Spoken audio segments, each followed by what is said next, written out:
అందరికీ హాయ్ అండి. ఈ కొత్త వ్యక్తి ఎవరు అని మీరు అనుకుంటున్నారు కదా, ఈ పాటికి అర్థమైపోయి ఉంటుంది. మా అమ్మగారు. నేను తాడేపల్లి కూడా వచ్చాను, మా పుట్టింటికి వచ్చాను అన్నమాట. అయితే నేను చేసే ప్రతి వీడియో కూడా మీరు ప్రతిరోజు చూస్తూ ఉన్నారు. అయితే పెద్దవాళ్ళు చెప్పిన మాటలు కూడా చాలా విలువైనవి. మనకి చాలామంది ఇళ్ళల్లో పెద్దవాళ్ళు ఉంటారు, కొంతమంది ఇళ్ళల్లో ఉండరు కదా. ఇప్పుడు ఆవిడ మాటల్లో కూడా కొన్ని విషయాలు ఈ రోజున మనం తెలుసుకుందాము. ఎవరికైనా అవగాహన కోసం కొంతమంది పెద్దవాళ్ళు ఏది చెప్పినా అనుభవంతో చెప్తారు కాబట్టి వాళ్ళ కాలంలో ఎలా ఉండేవారు, బంధువులే కావచ్చు, పిల్లల పెళ్ళిళ్ళ విషయాలే కావచ్చు, ఇంకా ఏదైనా కూడా వాళ్ళ కాలంలో ఎలా ఉందనేది మా అమ్మగారిని కూడా అడిగి తెలుసుకుందాము. అమ్మ, నీ వయసు ఎంతమ్మా ఇప్పుడు? నా వయసు కరెక్ట్గా 74 సంవత్సరాలు. అయినా నీ పనులన్నీ నువ్వే చేసుకుంటావు కదా? అన్నీ నా పనులు నేనే, నాకెవరు ఆధారం గిన్నెలతో నువ్వే వండుకుంటావు, అన్నీ నేనే పనులు, పూజ అన్నీ నువ్వే చేసుకుంటావు. అన్నీ చేసుకుంటాను. ఎవరు నా పని మనిషి లేరు, ఎవరు ఆధారం నీ పిల్లలందరూ చక్కగా హాయిగా ఉన్నారు కదా? శుభ్రంగా ఎవరెళ్ళలో వాళ్ళు వింటారు, వాళ్ళ మీద నేను ఆధారపడినా. అందరూ చూస్తారు, అందరూ శుభ్రంగా చేసుకుంటాను. నా పని నేను చేసుకుంటాను. ఎవరైనా వచ్చినా చేసి సాయం చేస్తూ ఉంటాను. నువ్వు ఎంతమందికి వండి పెట్టగలవో ఈ వయసులో? ఈ వయసులో చేయగలంటే ఓ 10 మందికి వండి పెట్టగలను. చూడండి, ఓ 10 మందికి వండి పెట్టగలను. 74 సంవత్సరాల వయసు ఉన్న ఆవిడ 25 మందికి వంట చేసి పెట్టగలదు. మా ఎవరి సాయం తీసుకోకుండా మేమందరం కనుక ఇంటికి వచ్చామంటే మాకు, మా పిల్లలకి, అల్లుళ్ళకి అందరికీ చేసి పెట్టింది ఈవిడ చెయ్యి అంత సూపర్గా ఉంటుంది అనమాట. ఎంతైనా అనుభవం కదా, మేము చేయలేము ఇప్పుడు ఆవిడ చేసినట్టు. ఇంకా కొన్ని విషయాలు ఆవిడ నోటి ద్వారానే మనం విందాం. అమ్మ, మీరు అక్క చెల్లెళ్ళు ఎంతమంది? మా అక్క చెల్లెళ్ళు 3, నేను ఆకర్తాన్ని. 5 అందములం. మా అమ్మగారికి 8 సంతానం, మా అత్తగారికి 8 సంతానం. ఆ కాలంలో ఇంతమంది పిల్లల్ని ఎలా పెంచేవారు? ఆ దేవుడి ఆధారం. అది ఆస్తులు ఉండేవా? ఆస్తులు లేవు, ఏమీ లేవు, రెక్కల ఆధారం. మా పుట్టింటారికి ఉండేవి, మనకు రాలేదు. మా ఆయన గారికి ఏమీ లేదు పని, ఏదో వాటిని షాంపు చేసుకుని బతికిచ్చేవారు. అలాగే ఇంక వాళ్ళ కుటుంబాన్ని నన్ను అలాగే పెంచుకొచ్చేవారు. నేను అలాగే చేసుకుని. నీ సంతానం ఎంతమంది?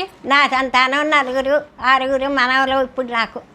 నీకు ఎంతమంది ఆడపిల్లలు, ఎంతమంది? ఆడపిల్లలు 3, మగ పిల్లాడు ఒక్కడు. నేను అందరి పిల్లలు కలిపి 6 మనవలు ఇప్పుడు. అయినా ఈ వయసులో ఇంత ఓపికగా ఉంది.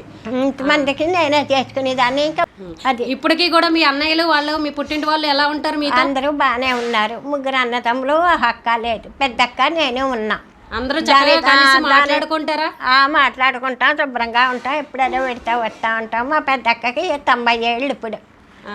సరే అమ్మ, ఇప్పుడున్న పిల్లలకి చాలా డౌట్లు ఉన్నాయి. ఆ కాలానికి ఇప్పుడున్న పిల్లల కాలానికి చాలా మార్పులు వచ్చాయి. తేడా ఉంది.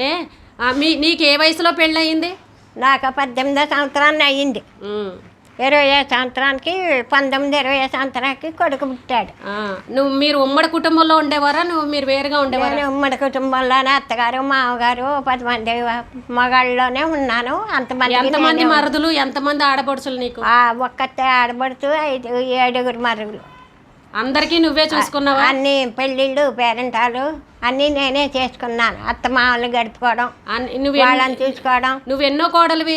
నేనే పెద్ద కోడలతో సమానమే. 2వ కోడలైనా పెద్ద కోడలతో సమానం. పెద్ద ఆయన పట్టించుకునేవారు కాదు. ఆయన వైజాగ్లో ఉన్న వాళ్ళకి 5 మనవాళ్ళకి మరిదలకి పెళ్ళిళ్ళు, ఒడుగులు అన్నీ నేనే చేశాను. మా ఆయన గారు 5, 4 ఆడపిల్లకి కన్యాదానం చేశాను. మా ఆడపడుచుకి నా 3 పిల్లలకి కూడా నేనే చేసుకున్నా. మా చేతితో కన్యాదానం. అది ఇప్పుడు మీ పిల్లలు ఎవరైనా నిన్ను చూస్తానంటే నువ్వు ఎందుకు వెళ్ళట్లేదు? నేనే వస్తారు, చూస్తారు. ఇంక ఈ కాలంలో నా కొడుకు కూడా పెద్దగా చదువు అది చెప్పించలేదు. ఆస్తి ఏమి ఇవ్వలేకపోయాం. వాడి పిల్లల్ని, వాడి కుటుంబాన్ని పోషించుకోవడం వాడికి కష్టం. అందుకని వాడి దగ్గర ఉంటే రూపాయి లేకపోతే ఇంట్లో కుటుంబ కలహాలు వస్తాయి. అంతకన్నా మీకు తెలియదు ఏమీ లేదు ఇంట్లో. అందుకని నా ఇల్లు నాకు గవర్నమెంట్ వాళ్ళు ఇచ్చారు, అందులో ఉంటాను. వాడు వేరే ఉంటాడు. కొడుకు వాళ్ళు మాట్లాడతారు. అవసరం అయితే కొడుకు వచ్చి కష్టమంది బిళ్ళని, కూరని, అదని తెచ్చేది ఇస్తూ ఉంటాడు. నా ఇల్లు నాకు. పిల్లలు అందరూ బాగున్నారు కదా? అందరూ బ్రహ్మాండంగా బాగున్నారు. శుభ్రంగా ఎవరు సాగుతారో వాళ్ళు చేసుకున్నారు. చూడాలని వాళ్ళు ఎవరైనా వస్తూ ఉంటారు. నేను వెళ్ళాలనుకుంటే వెళ్ళి చూసి వస్తూ ఉంటాను. ఈ రోజు వరకు ప్రయాణం చేస్తూనే ఉంటాను. హైదరాబాద్ అక్కడికి వెళ్ళి వస్తూనే ఉంటాను. ఇంకో ప్రశ్న, ఇప్పుడు కాలంలో పిల్లలు 25 సంవత్సరాలు వచ్చినా కూడా పిల్లలు పెళ్ళిళ్ళు చేసుకోవట్లేదు. నువ్వు మాకు ఏ వయసులో పెళ్ళిళ్ళు చేసావు? మా నలుగురికి మీ నలుగురికి కూడా చిన్న వయసులో 18, 20 సంవత్సరాల్లో చేశాను. అప్పుడు 10th క్లాస్ దాకానే చెప్పించాం, అంతవరకు మాకు శక్తి లేదు. అప్పుడే వాళ్ళే సంబంధాలు వాళ్ళు చేసుకుంటా ఉంటా వచ్చారు. ఇంక వచ్చిన సంబంధం వదిలేకని 10th క్లాస్ తోటే చేయించేసాం. పిల్లలతో ఇంటర్ చదివాడు, పెద్ద పిల్లలు ఇంటర్ చదివింది, నా పిల్లలు ఇద్దరు 10th చదివారు. పెళ్ళిళ్ళు కావాలని వచ్చారు పిల్లలు, వాళ్ళకి చేసేసాం అంతే. ఇంక మేము పెద్ద ఆశల్లో లేము. అప్పట్లో మాకు చదివించే శక్తి లేదు. ఇప్పుడు కాలంలో పిల్లలకి పెళ్ళిళ్ళు ఎందుకుగా లేట్ చేసుకుంటున్నారు? లేట్ చేసుకోవడం వల్ల ఏమవుతుంది? అన్ని అనర్థాలే అవుతున్నాయి. పిల్లల జీవితాలు పాడైపోతున్నాయి. పిల్లలు పుట్టడం లేట్ అయిపోతుంది, పిల్లలు వాళ్ళు పెంచడం లేట్ అయిపోతుంది. అన్నీ లేట్గా జరగడంలో వీళ్ళేమో ఉద్యోగాలు అంటాం, టాబ్లెట్లు అన్నాం. ఈ ఉద్యోగాల్లో చదువుల్లో పడిపోయి పౌరత్వం వాళ్ళకి కూడా వీళ్ళ మాట వింటలేదు. తల్లి తండ్రి మాటలు కూడా ఈ ఆడపిల్లలు ఎక్కువ వింటలేదు. అందుకనే కొంత ఆడపిల్లలు పెళ్లి జరగట్లేదు. పిల్లలు ఉన్నారు కానీ ఆడపిల్లలు ఉన్నారు. పిల్లల మాట వెనకైతే వాళ్ళ ఉద్యోగాల నిమిత్తం అయితే చాలామంది మగపిల్లలు పెళ్ళి అవ్వకుండా ఉండిపోయారు. అలా చాలామంది మగపిల్లలు మాకు ఈ రోజుల్లో పెళ్ళిళ్ళు వద్దు, ఈ అమ్మాయిలతో భయపడుతున్నాము, అమ్మాయిలు సరిగ్గా ఉండట్లేదు అని చెప్పేసి మగపిల్లలు పెళ్ళికి భయపడుతున్నారు. అలా భయపడుతూ పెళ్లి చేసుకోకుండా ఉంటే ఏం జరుగుతుంది? అంతా అనర్థం. వాళ్ళ మాట వీళ్ళ మాట కలిసి ఓ మాట మీద ఉండి చేసుకుంటే ఆ జీవితం ముందుకెడుతుంది. ముందుగా బిట్టుగా చేసుకుని ఏదో బలవంతంగా చేసుకుని తప్పతని చేసుకునేది ఆ జీవితాలు వెళ్ళడం కష్టం. అంతకన్నా ఏముంది? తల్లి తండ్రి మాట ఇప్పుడు గమ్మున ఎవరో ఏ ఆడపిల్ల వింటలేదు. మగపిల్లాడనే వింటున్నాడు కానీ ఏ ఆడపిల్ల కూడా వింటలేదు. ఇప్పుడు చదువులు వచ్చాక ఉద్యోగాలు వచ్చాక వాళ్ళు ఇష్టం అంటున్నారు, అలాగన్నా ఉంటున్నారు. కానీ పోనీ లేరు కదా, అమ్మా నాన్న డబ్బులు ఇచ్చుకోలేరు కదా, ఏదో సంబంధం చేసి ఏ పౌరత్వం వాళ్ళైనా చేసుకుందాం కదా అనే జ్ఞానం ఇప్పుడు ఆడపిల్లలకి లేదు. అందుకని వాళ్ళకి అలా ఉండిపోతుంది అంతే. కొంతమంది ఆడపిల్లల మాట వింటలేదు, తల్లి తండ్రి మాట. ఈ చదువుల్లో పడి అందం అంటున్నారు, ఇది అంటున్నారు, అది అంటున్నారు. ముందు పెళ్లి చూపులు వచ్చాయంటే పిల్లాడు పూర్వకాలం పెద్దాడు చూసి మాట్లాడి చేసేవారు. ఇప్పుడు పిల్లాడు కలిసి చాటుకెళ్ళి మాట్లాడుకుంటే కానీ ఆ పెళ్లి కుదరట్లేదు. వాళ్ళకి పిల్ల నచ్చటం లేదు, పిల్లకి నష్టం లేదు, పిల్లాడికి నష్టం లేదు. ఆ విధంగా చేసుకుంటున్నారు వాళ్ళు. ఇప్పుడు అలాగా జరుగుతున్నాయి కొన్ని పెళ్ళిళ్ళు.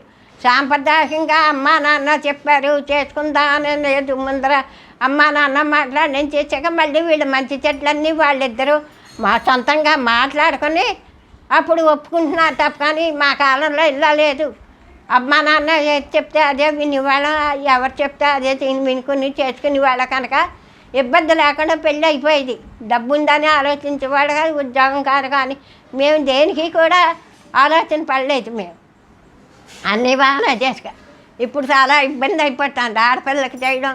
షోకులు ఎక్కువ, డబ్బులు ఖర్చు పెట్టలేని శక్తి లేని వాడు కూడా డబ్బులు ఖర్చు పెట్టవలసి వస్తుంది డబ్బులు చేసి ఇప్పుడు పెళ్ళిళ్ళకి. ఇదివరకు ఏ తాటాకి పందిట్లో పెళ్లి చేసినా ఏ గుళ్ళో చేసినా పెళ్ళి అయిపోయింది. ఇప్పుడు అన్నీ శాఖలు క్లాస్ ఎక్కువైపోయింది, క్లాస్ అప్పులు అయిపోయి పెళ్ళిళ్ళు బాగా చెయ్యాలంటున్నారు. పొట్టదేరలు ఎక్కువైపోతున్నాయి. ఇప్పుడు ఇదివరకు అయితే తలంబ్రాలు చీర 100 రూపాయలు కన్నా 200 పెళ్లి చీర కన్నా అయిపోయింది. ఇప్పుడు అలా కాదు, వేలు పెడితే కానీ పొట్టు చీరలోనూ తలంబ్రాల చీరలా కూడా కుదరట్లేదు.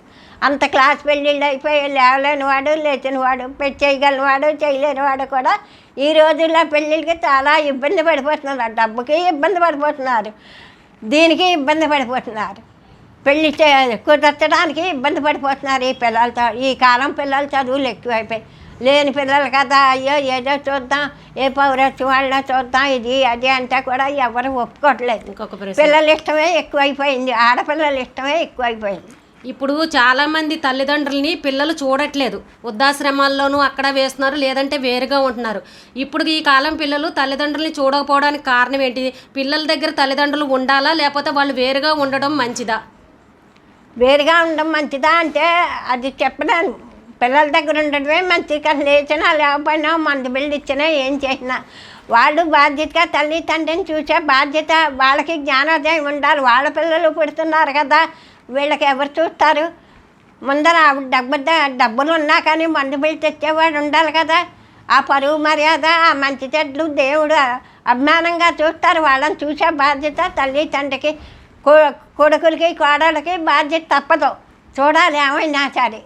ఇష్టం ఉన్నా ఇష్టం లేకపోయినా దగ్గరే పెట్టుకొని మరి పూర్వం వాళ్ళు చూసేవాళ్ళు కదా 100 సంవత్సరాలు ఉండేవారు. అలాగే ఉంటున్నారా మరి? ఇప్పుడు ఈ కాలమే ఇలాగ వచ్చాయి, చూడక తప్పదు. మీ అత్తగారిని, మీ మామగారిని, మీ మరుదుల్ని, ఆడపడుచులు నువ్వే చూసుకున్నావు కదా? నేనే చూసుకున్నాను. మా అత్తగారికి క్యాన్సర్ రోగం వచ్చినా నేనే చూసుకున్నాను. మా మామగారికి క్యాన్సర్ గడ్డేసి నోట్లో పోసిన నోట్లో దాహం పోస్తాను నేనే చూసుకున్నాను బాగాను. అందరికీ నేనే చేసుకున్నాను. ఆఖరి ఆయనకి అనమాట, ఆయనకు ఒకటే ఇల్లు ఉండేది. ఆ ఇల్లు అనమంటూరు పట్టుపోయారు. ఆఖరి నేను రోడ్డు మీదే ఉన్నాను. ఈ కాలం పిల్లలకి పెళ్ళిళ్ళ విషయంలో నువ్వేం చెప్పదలుచుకున్నావు? తొందరగా పెళ్ళిళ్ళు చేసుకుంటే మంచిదా, లేటుగా పెళ్ళిళ్ళు చేసుకుంటే మంచిదా? ఎప్పుడైనా వాళ్ళకి వయసు అయిపోయాక చేసుకుంటే ఈ పిల్లలు వీళ్ళకి ఎదిగి వాళ్ళని ఎప్పుడు చూస్తారు? వాళ్ళనే చూడాలిగా. ఇప్పుడు వాళ్ళని కూడా వీళ్ళు చూడాలంటే వాళ్ళకి వయసు ఉండాలిగా. ఈ పిల్లల వయసు వీళ్ళు చదవాలి, ఉద్యోగం చేయాలి, సంపాదన చేయాలి. వీళ్ళు ముసలాళ్ళు అయ్యాక వీడెప్పుడు లేదు వాడు చేస్తాడు. వాళ్ళకి చేతికి అందుకని చిన్న వయసులో పెళ్లి చేసిన చిన్న వయసులో పిల్లల కంటే లోకజ్ఞానంగా ఆ వయసుకి వీళ్ళు పెద్దవాళ్ళు అయ్యేటప్పటికి వాళ్ళకి చేతికి అందుతారు. వీళ్ళు చేతికి రావాలి. వీళ్ళు రూపాయి తెచ్చుకుని సరదాగా ఉంటే అమ్మా నాన్నని చూస్తారు. వీడికి ఏమీ లేకుండా కట్టుకోవడమే రాకుండా ఉంటే అమ్మని నాన్న ఏం చేస్తాడు? అందుకని చిన్న వయసులోనే సమానమైన 25 ఏళ్ళ లోపులోనే పెళ్ళిళ్ళు అయిపోవాలి. ఆడపిల్లకైనా మగ పిల్లకైనా ఆ పెళ్ళి కూడా అందంగా ఉంటుంది. ఏదో బారసాల పెళ్ళిళ్ళక వయసు మురిగిపోయి చేసుకుంటే అందం కాదు, అది మంచి కాదు. అది వయసు ఎక్కువ అయ్యాక చేసుకోవడం మంచిది కాదు. వాళ్ళు పుట్టే సంతానం ఒకడు పుడతారు, ఒకడు పుట్టకపోతారు. ఆ పుట్టే సంతానం మళ్ళీ వీళ్ళు 30 ఏళ్ళు వచ్చాక వీడిని ఎప్పుడు పెంచుతారు? వాడెప్పుడు చదువుతాడు, వాడెప్పుడు ఉద్యోగం? వీడు ముసలాడైపోతాడు. వీడి చేతికి అందలం.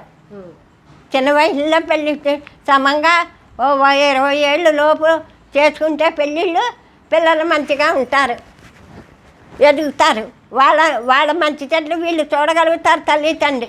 వీడికే వయసు, వీళ్ళ వయసు ముదిరిపోయి వాళ్ళ వయసు చిన్న వయసు అయితే వాడికి ఏ జ్ఞానం తెలియదుగా. అప్పుడు వాడికి ఏం జ్ఞానం తెలుస్తుంది?